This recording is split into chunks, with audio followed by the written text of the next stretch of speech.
Sometimes the finer aspects in life, like a good book, a beautiful piece of music or a picture, comes free of cost. And here on Colours of India, we strive to bring you just that week after week, every week. Welcome to our show. The top stories this week include the Dance of the Lord, graphic novels, an inside story, and a gastronomic journey to Cyprus. Can we decode the mysteries and the magic of the world through arts? Can we dance to please the lords? We can sure try, can't we?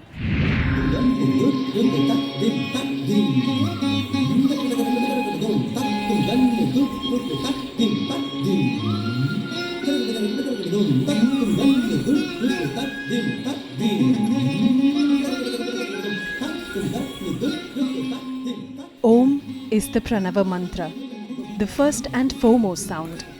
And Kala Shruti, or the sound of time, a Bharatanatyam dance choreography by Jayalakshmi Ishwar, explores this very idea in the context of the 5 Shivasthalams of Tamil Nadu.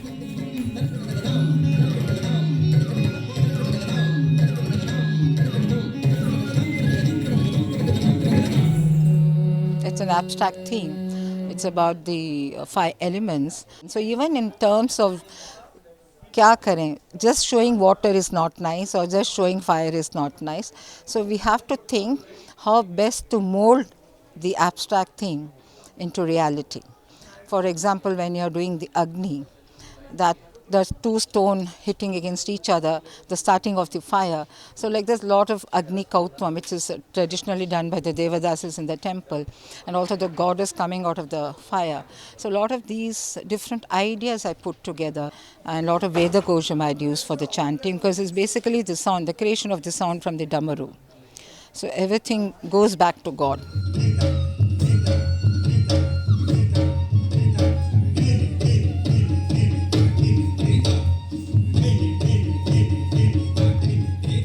The dance production Kala Shruti, The Sounds of Time, explores the journey of sound through the creation and destruction of the universe. It traces a path through the cyclic motions of time, only to climax at the idea of everything dissolving into nothingness and into Shiva, the god of destruction. To bring out the vigor and the Tandava aspects of Shiva, the choreography cleverly incorporated elements of Orissa's Chow dance form. I think movement in her dance, especially in her dance, are very clear and very thin, and it keeps some power inside. I'm learning for last 1 year, and she's very good dancer, and I want to follow her, and I want to be like her.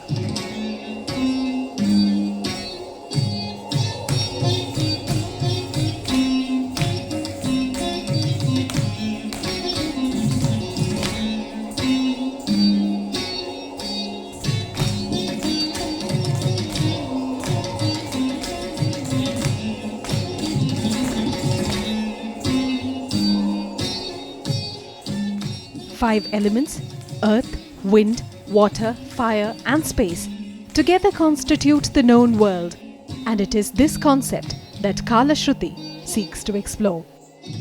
The choreography, in turn, uses percussion instruments from Kerala known as the Panchavadyam, or the 5 instruments, like the Thimila, Maddalam, Ilattalam, Idakya and Komba, heard mostly at temple festivals and rarely in dance.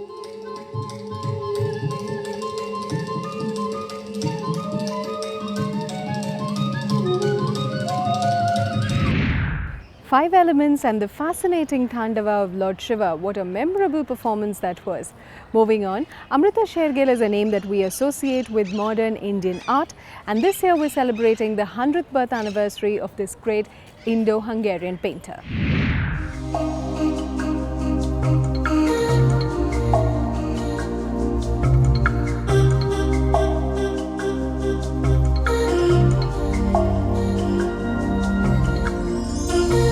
At the exhibition of photographs and paintings organized by the Hungarian Information and Cultural Center, The life and times of Amrita Shergill and her Manjar connection were all decoded.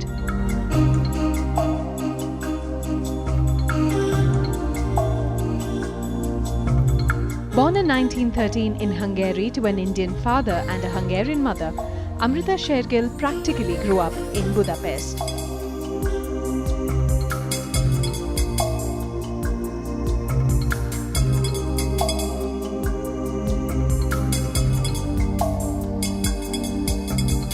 A series of photographs clicked by her father, Umrao Singh Shergill, documents her growing up years.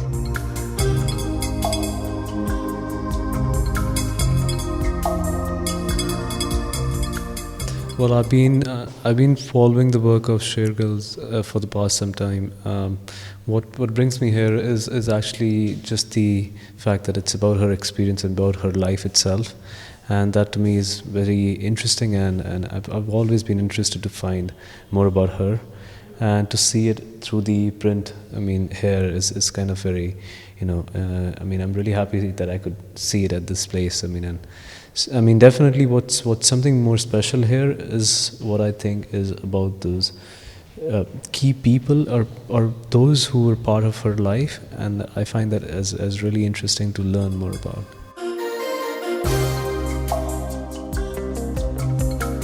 The exhibition, which was curated by her niece, the documentary filmmaker Navina Sundaram,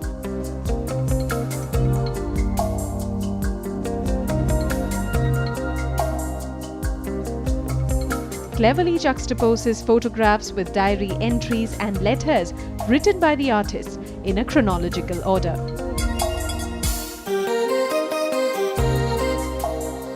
It also includes some of her earliest paintings, like the portrait of her mother and other pencil sketches and watercolors, which document the birth of the artist. I thought up the title The Magyar Connection, Magyar being Hungarian. And since Amrita's biography is also built up that way, she was born in Budapest in 1914, and because of the outbreak of the First World War, the family had to stay there till 1921. So in that period, her father, who was an avid amateur photographer, took these wonderful photographs of his family, documenting practically the day of her birth to the entire sort of growing up process in Hungary till 21. Then she comes back, the family returns to India. And then the second phase, Hungarian phase, is when she goes out to Europe, again with the whole family, to train as an artist in Paris. Now all the summers, the holidays are spent in Hungary with her relatives, obviously, the uncles and cousins. And so that period from 30 to 34. And the third phase is when she decides to go and marry her cousin in Hungary, that is 38, 39. Also part of the exhibition is artist Vivan Sundaram's retake of Amrita,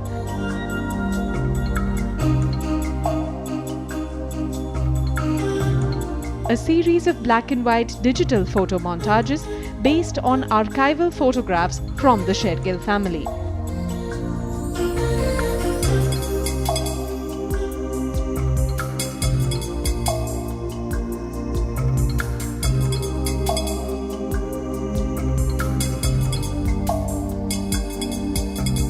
Sundaram reconfigures these photographs and recasts the family in new roles, retelling the family history, almost like coming a full circle.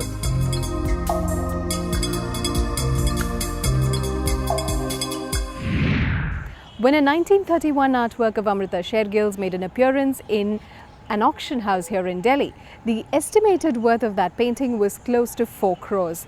Expensive choice, isn't it? Well, it's now time for us to go on a quick break on Colours of India. I will see you on the other side. Stay tuned. Coming up, graphic novels, an inside story, a musical tribute to Pandit Ravi Shankar, and a visit to the Sunshine Island on Food Trail. Welcome back. Last week we brought you news from the Comic-Con, but this week we revisit the Comic-Con to bring you the inside story.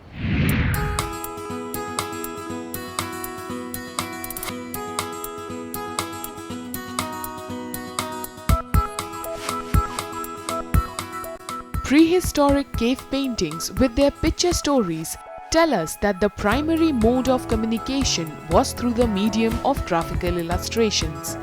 But it was only in the 1830s that the world saw its first ever comic book, The Adventures of Obadiah Oldbuck by humor caricaturist Rudolf Topfer. Since then, artists have perfected the art of using humor to comment on sensitive issues, address social ills, and political agendas. Graphic storytelling has proved time and time again that it is a popular and strong medium of communicating thoughts and ideas. Cartoons are the most democratic of media. What you need for it is a pencil, right? And so you can communicate in a very fast, efficient way, in a language that's very accessible because it's visual. So for those of us who are in journalism, this blending of documentary journalism, cartoons, is just beautiful because you don't have to carry a camera around, you're not constrained by time, you're not constrained by space, you're not even constrained by language. All you have to do is put it up on the internet and you essentially have a global newspaper. So it's lovely.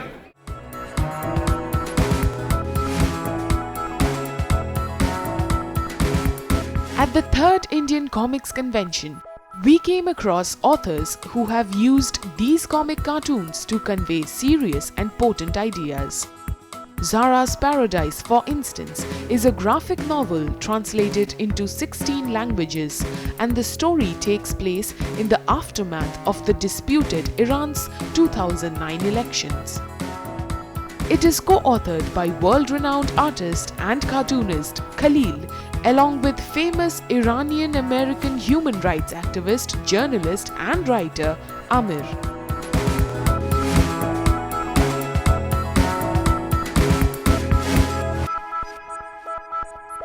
The controversy comes from the fact that we're all human beings and politicians are fallible.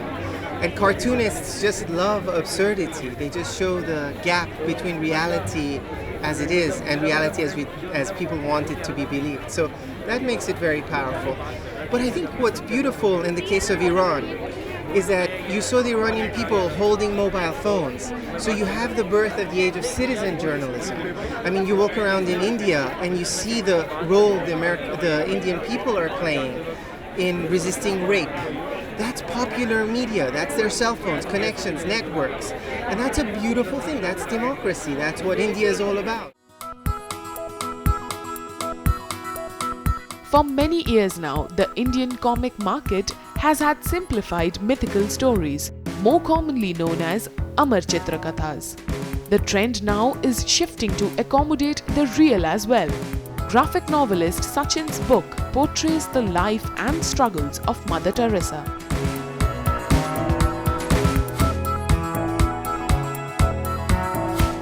Reading culture is also a little different, especially for comics. Children, parents especially, do tend to move towards the literature kind of thing.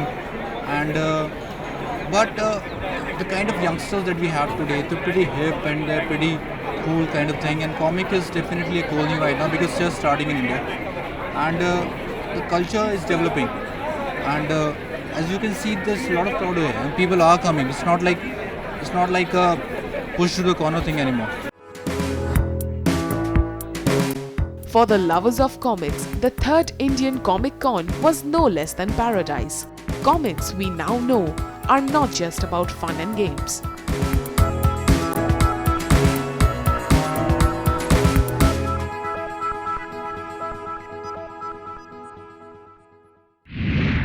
If pictures are worth 1,000 words, then comics are most definitely a powerful medium of expression. Sargam and Tal came together on a winter's evening, a tribute to Pandit Ravi Shankar.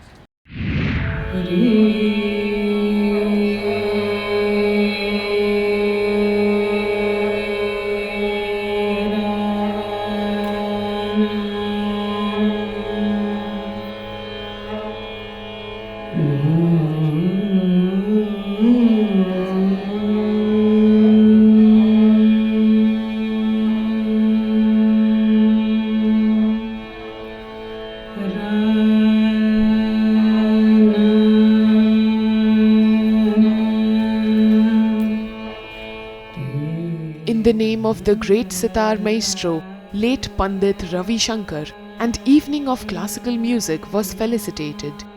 Through the melodious vocals of Padmini Rao and through the rhythmic strokes by Fateh Ali Khan on the sitar and Murad Ali Khan on the sarangi, the capital paid a fitting tribute.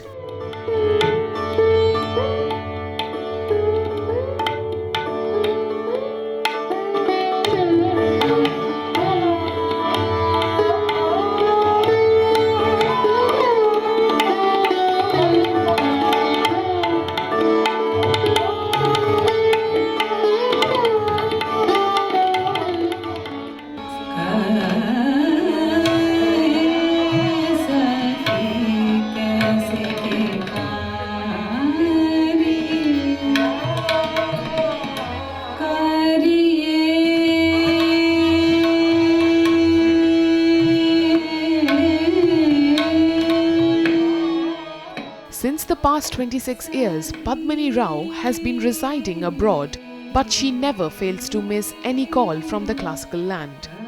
She began with Rag Yaman, which is an evening raga. She dressed the raga with a Vilambit and Chhota Khayal, which are traditional compositions, and the Tarana, which is composed by her guru.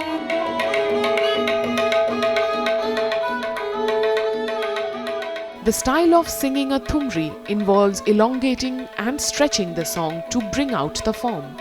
Up next, she presented a thumri on Rag Mishra Khamaj. As a composition of her guru, she maintained the rhythmic transitions through the song flawlessly.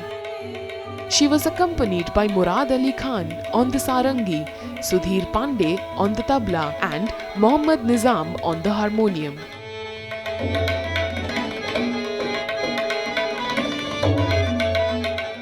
She has a beautiful voice, and I think the way she presented herself, her whole presentation and the whole demeanor was very attractive and made it a very nice musical experience all in all. But I think she has a natural ability to be able to feel the music she's singing, and she's able to convey it, which is the important thing from the audience.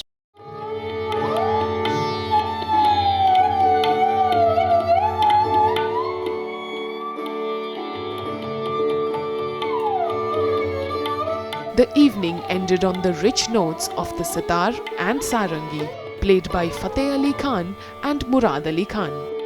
The duet presented a unique jugalbandi of the two instruments, accompanied by Aman Ali on the tabla.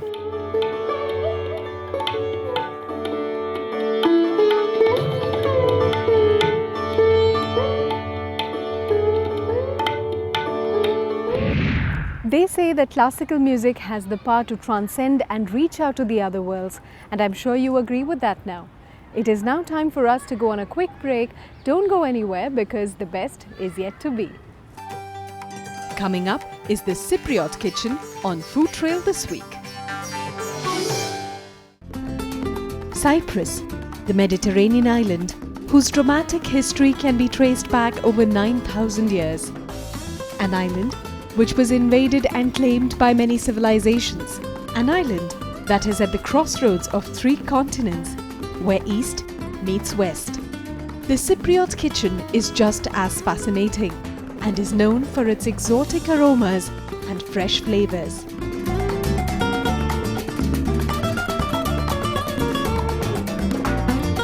And we have the same aromas and flavors recreated right here at Bloom's, the all-day dining center at Eros Hilton. So join me on this gastronomic journey to the Sunshine Island.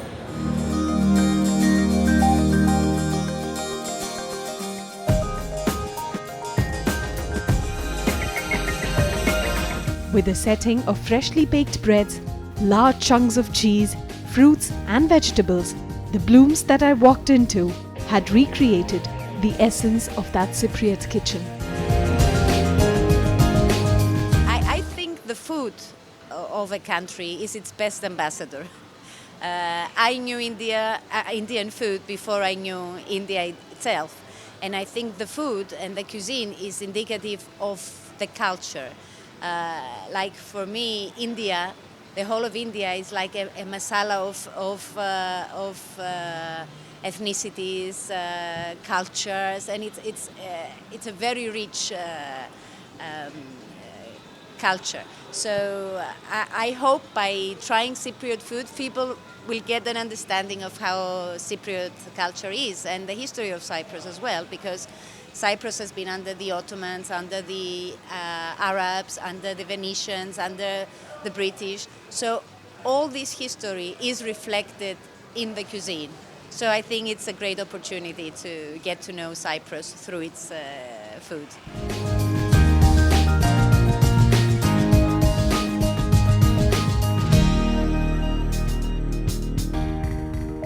Even though Cyprus was the connecting point between three different continents, two distinct cultures have shaped its identities. One is the Greek and the other Turkish. And I believe that this festive menu here at Bloom's does complete justice to both these ideologies. So we start with the salad, a very important part of the Cypriot kitchen because they're all about fresh produce, vegetables and the light herbs. Fresh fruits and vegetables feature a lot in the Cypriot kitchen, and the salad bar at Bloom's is proof of the wide variety there is. From potato salads to the marinated green olives, to the beetroot salad and the cucumber and yogurt dip with a hint of mint. And of course the most important, hoiromeri or smoked pork leg matured in wine. It's similar to Greek, so we are doing, we have close items like olive oil. We're using a lot of olive oil, a lot of tomatoes, a lot of wines, a lot of herbs, where we have fresh herbs in the mountains. So because we're an island, we're using a lot of fish. We can find all the time fish fresh. So we use a lot of meat.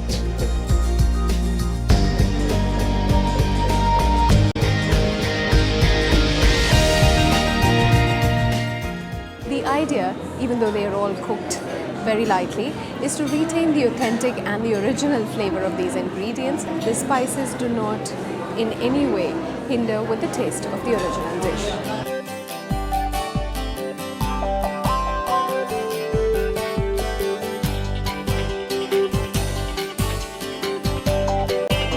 This is the hiromeri or the smoked ham.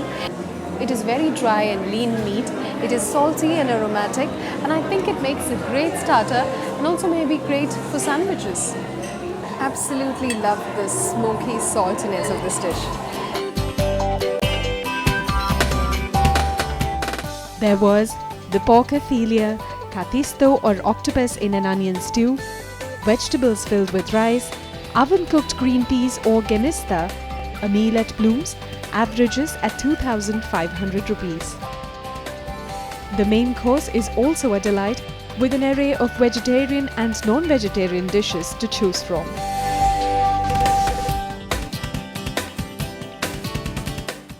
This is the souvla, which is a takeoff of a Greek dish.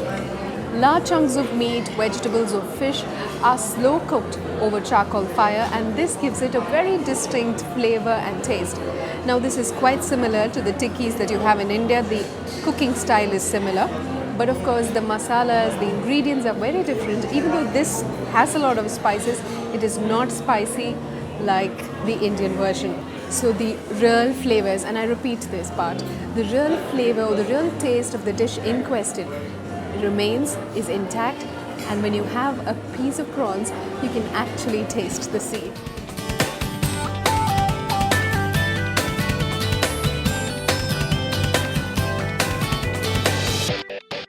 I have heard it said that food in Cyprus means everything to the locals.